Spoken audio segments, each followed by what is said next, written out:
गूंगी हो गई आज कुछ जुबां कहते कहते,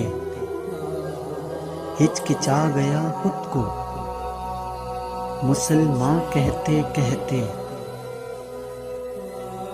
ये बात नहीं कि मुझको उस पर यकीन नहीं, बस डर गया खुद को साहिबे ईमान कहते कहते।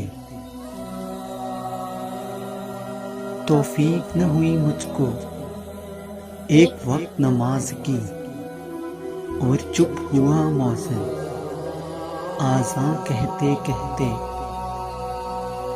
किसी काफिर ने जो पूछा है कौन सा महीना, शर्म से पानी हाथ से गिर गया रमजान कहते कहते। मेरी अलमारी में गर्द से भरी किताब का जो पूछा, मैं गड़ गया जमीन में कुरान कहते कहते। ये सुनकर चुप साध ली इकबाल उसने, यूं लगा जैसे रुक गया वो मुझे हैवान कहते कहते।